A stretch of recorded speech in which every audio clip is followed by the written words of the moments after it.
Movie का नाम है Journey to the Mysterious Island. ये एक एडवेंचर फैंटेसी मूवी है। कहानी की शुरुआत में हमें एक लड़के को दिखाया जाता है जो पुलिस से बचकर भाग रहा होता है। इसका नाम शॉन होता है, लेकिन किस्मत उसका साथ नहीं देता और वो पकड़ा जाता है। फिर पुलिस वाले उसके स्टेप फादर को कॉल करते हैं। हैंक उस पुलिस वाले को दोस्त रहते हैं। पुलिस वाला कहते हैं शॉन सैटेलाइट टावर में घुस गया था, तुम्हारे कारण मैं इसे छोड़ रहा हूँ। शॉन हैंक को पसंद नहीं करता। जब वो घर पहुंचता है तो वो किसी से बात नहीं करता और अपने रूम में चला जाता है। हैंक शॉन के बीच अपने रिश्ते अच्छे करना चाहते हैं, इसलिए वो उसके रूम में जाते हैं। शॉन के टेबल में कोड लैंग्वेज में कुछ लिखा रहता है। हैंक शॉन को बताते हैं मैं इस लैंग्वेज को पढ़ सकता हूँ क्योंकि नेवी में मुझे इस लैंग्वेज के बारे में सिखाया गया था। फिर शॉन कहते हैं तो बताइए इसमें क्या लिखा है। हैंक कहते हैं पहले तुम ये बताओ सैटेलाइट टावर में क्या करने गए थे। शॉन बताता है कुछ दिन पहले किसी ने मुझे रेडियो सिग्नल भेजे थे जिसमें आवाज क्लियर सुनाई नहीं दे रहा था, इसलिए मैं सैटेलाइट टावर में गया था और वहाँ जो मुझे समझ आया उसे मैंने कॉपी में नोट कर लिया। फिर हैंक उसे पढ़कर बताते हैं इसमें एक आइलैंड के बारे में बताया गया है जो रियल है। शॉन काफी ज्यादा एक्साइटेड हो जाते हैं। उसके पास वो 3 किताब होते हैं जिसमें वो नक्शा बना हुआ होता है। हैंक उन तीनों पन्नों को फाड़ते हैं और उसे मिलाकर देखते हैं। उन्हें पता चल जाता है मिस्ट्री आइलैंड कहाँ पास है। वो मिस्ट्री आइलैंड होता है पलाऊ में। शॉन पैकिंग करने लगते हैं वहाँ जाने के लिए। फिर हैंक कहते हैं तुम वहाँ नहीं जा सकते किसी सरफिरा इंसान से मिलने के लिए जो रेडियो में छेड़छाड़ कर रहे हैं। शॉन कहते हैं वो कोई सरफिरा इंसान नहीं है, वो एलेक्जेंड्रिया है, यानी कि मेरे दादाजी। फिर वो वहाँ से चला जाते हैं। अगले दिन सुबह हैंक शॉन के रूम में जाता है और उसे 2 टिकट दिखाते हैं। फिर वो दोनों पहुंच जाते हैं पलाऊ में। वे बोट हायर करते हैं लेकिन वो मना कर देते हैं वहां जाने से। वो कहते हैं वहां पर कोई आइलैंड नहीं है। फिर तभी एक आदमी आता है जो उसके ऑफर को एक्सेप्ट कर लेते हैं। उसकी एक बेटी भी होती है। शॉन उसे देखकर अट्रैक्ट हो जाता है। फिर वे सब हेलीकॉप्टर में बैठ जाते हैं और निकल जाते हैं उस आइलैंड की ओर। वे लोग उस लोकेशन पर पहुंच जाते हैं लेकिन वहां पर कोई आइलैंड नहीं होता और मौसम भी खराब होने लगता है। बिजली कड़कने लगते हैं। वे लोग उस टॉर्नेडो में फंस जाते हैं और उस हेलीकॉप्टर के साथ नीचे गिर जाते हैं। उनका जब नींद खुलता है तब वे देखते हैं वहाँ पास एक गुफा रहते हैं। वे सब गुफा से होते हुए एक नए आइलैंड पर पहुंच जाते हैं। वो आइलैंड बहुत ही खूबसूरत रहते हैं। इस आइलैंड की दिलचस्प बात ये है कि जो जानवर रियल दुनिया में बड़े होते हैं वो जानवर इस आइलैंड पर छोटे होते हैं। उन्हें सामने में एक वोल्केनो दिखाई दे रहा होता है जिससे धुआं निकल रहा होता है। शॉन कहते हैं हो सकता है वहाँ पास मेरे दादाजी हो। फिर वे सब आगे बढ़ते हैं। उन्हें लग रहा होता है कि वे पत्थर के ऊपर खड़े हैं। फिर पता चलता है वो पत्थर नहीं अंडे हैं, वो भी छिपकली के। वे लोग जब वहाँ से निकल रहे होते हैं तभी छिपकली उन्हें देख लेती है। वे सब तेजी से भागने लगते हैं। छिपकली उसके पीछे होती हैं और वे लोग बुरी तरीके से फंस जाते हैं। छिपकली उसके ऊपर हमला करने ही वाली रहती हैं तभी कोई लकड़ी के टुकड़े से उसके ऊपर अटैक करते हैं जिससे वो छिपकली बेहोश हो जाती है। अगले ही पल हमें शॉन के दादाजी को दिखाया जाता है, यानी कि उसके दादाजी ने ही रेडियो पर मैसेज भेजा था। उनके दादाजी उन सबको अपने घर ले जाते हैं। वे 2 साल से इस आइलैंड में रह रहे होते हैं। फिर शॉन के दादाजी कहते हैं मैं तुम सबको कल ऐसी जगह दिखाऊंगा जिसे देखकर तुम्हारे होश उड़ जाएंगे। और फिर वे सब सो जाते हैं। अगले दिन उसके दादाजी उन सबको एक नई जगह पर ले जाते हैं। उस जगह का नाम एटलांटिस रहता है। फिर उसके दादाजी बताते हैं ये 140 साल के चक्र में चलता है, यानी कि 70 साल पानी के अंदर रहते हैं और 70 साल पानी के ऊपर रहते हैं। शॉन कहते हैं ज्वालामुखी के कारण ही ये द्वीप ऊपर ढकेलाता है और खींचाता है। फिर हैंक देखते हैं वहाँ पास पानी भरा रहता है और वो पानी खारा रहता है। हैंक कहते हैं ये द्वीप जल्द ही डूबने वाला है। शॉन के दादाजी कहते हैं ये इतना जल्दी नहीं डूबने वाला, मैंने परीक्षण किया है, इसे डूबने में लगभग 14 साल लगेंगे। फिर हैंक कहते हैं मैं कंस्ट्रक्शन का काम करता हूँ इसलिए मुझे मालूम है ये द्वीप कितने टाइम में डूबेगा। वो कहते हैं लगभग 2 से 3 दिन में। शॉन कहते हैं मैंने उस किताब में पनडुब्बी के बारे में पढ़ा था, यानी कि वो पनडुब्बी इसी द्वीप में कहीं न कहीं होगा। शॉन के दादाजी कहते हैं हमें कैप्टन नीमू से पूछना चाहिए जो कि उस किताब के लेखक होते हैं, लेकिन वो अब मर चुके होते हैं। वे सब कैप्टन नीमू के कब्र के पास पहुंच जाते हैं। उस कब्र में उसकी डायरी होती है। कल्याणी उस डायरी को ला लेती है। वो डायरी हिंदी भाषा में लिखा होता है, यानी कि कैप्टन नीमू हिंदुस्तानी थे। उसमें लिखा होता है पनडुब्बी नोटिलिस द्वीप के दूसरी तरफ किसी ज्वालामुखी के गुफा में है। वहां पहुंचने के लिए 2 रास्ते हैं। एक खतरनाक रास्ता जो द्वीप के बीच से होते हुए जाता है और दूसरा रास्ता तट के किनारे से, लेकिन उनके पास टाइम बहुत कम होता है इसलिए वे सब द्वीप के बीच से होते हुए जाते हैं। वहां पर सोने का राख उड़ रहा होता है जो ज्वालामुखी से आ रहा होता है। शॉन वहां जाना चाह रहा होता है। हैंक कहते हैं तुम मेरी जिम्मेदारी हो, मैं तुम्हें वहां जाने नहीं दे सकता, हमारे पास बहुत कम टाइम है। फिर कल्याणी भी उसे मनाती है और वे सब आगे बढ़ते हैं। उनके सामने रास्ता खत्म हो जाता है। सामने बहुत बड़ा पहाड़ होता है। उन्हें पहाड़ को पार करना होगा। फिर उसके दादाजी एक बड़े से मधुमक्खी में बैठ जाते हैं। उनके पास और कोई दूसरा रास्ता नहीं होता। शॉन और कल्याणी साथ में बैठ जाते हैं। हैंक और कल्याणी के पिताजी साथ में बैठते हैं। वे सब मधुमक्खी की मदद से पहाड़ के उस पार पहुंच जाते हैं। नजारा बहुत ही खूबसूरत रहता है। तभी चिड़िया उनका पीछा करने लगती हैं। वे सब अपनी जान बचाकर वहां से भागने लगते हैं, लेकिन चिड़िया उनका पीछा नहीं छोड़ती। तभी वे लोग दिमाग लगाते हैं और उन दोनों चिड़ियों को आपस में टकरा देते हैं। इधर हमें शॉन की तरफ दिखाया जाता है, वो चिड़िया उसका पीछा कर रही होती है। इसी बीच कल्याणी मधुमक्खी से नीचे गिर रही होती है। तभी शॉन जल्दी से नीचे जाकर कल्याणी को बचा लेता है और फिर उसे जमीन में उतार देता है। एक चिड़िया अभी भी उसके पीछे ही होती है। फिर शॉन उसे मकड़ी के जाले में फंसा देता है, लेकिन शॉन भी मधुमक्खी से नीचे गिर जाता है, जिससे उसका पैर फ्रैक्चर हो जाता है। हैंक उसकी मदद करता है चलने में। फिर थोड़े समय बाद रात हो जाता है। शॉन के पैरों में दर्द हो रहा होता है,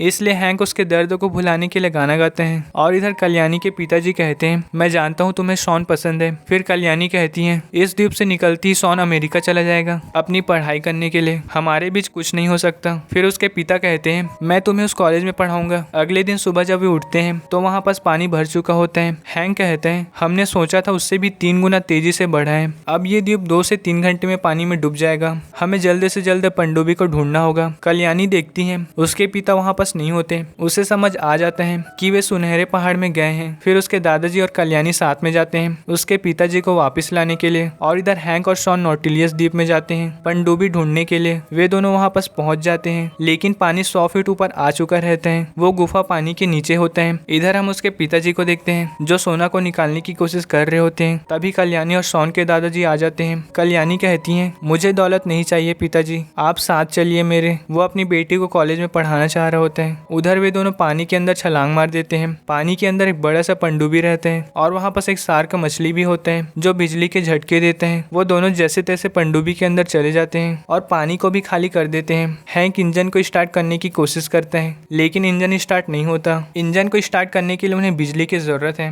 तभी हैंक दिमाग लगाता है और वो बिजली के झटके देने वाली मछली से इंजन को स्टार्ट करता है। इधर हम शॉन के दादाजी, कल्याणी और उसके पिताजी को देखते हैं। पूरा आइलैंड धीरे धीरे पानी में डूबते जा रहे हैं। वे लोग पानी में जम कर देते हैं। तभी उन्हें पनडुब्बी दिखाई देता है और वे सब पनडुब्बी के अंदर आ जाते हैं। वहाँ पर सारे ज्वालामुखी फूट रहे होते हैं। फिर उसके सामने एक बड़ा सा पत्थर आ जाता है। हैंक मिसाइल डालता है, फिर तुरंत शॉन बटन दबाता है। उस मिसाइल से पत्थर ब्लास्ट हो जाते हैं, जिससे पनडुब्बी पत्थर में टकराने से बच जाते हैं। फिर हमें 6 महीने बाद का सीन दिखाया जाता है। कल्याणी अपने पिताजी से बात कर रही होती है। अब उसके पिताजी उस पनडुब्बी से लोगों को सैर पर ले जाते हैं। आज शॉन का बर्थडे रहता है, इसलिए वहाँ उसके दादाजी भी आते हैं। वो शॉन को बर्थडे प्रेजेंट देते हैं जिसमें किताब होता है। दादाजी उसे बताते हैं, ये एक नए सफर की किताब है, इसमें हम सभी लोग जाएंगे। और फिर ये कहानी यहीं पर समाप्त होता है।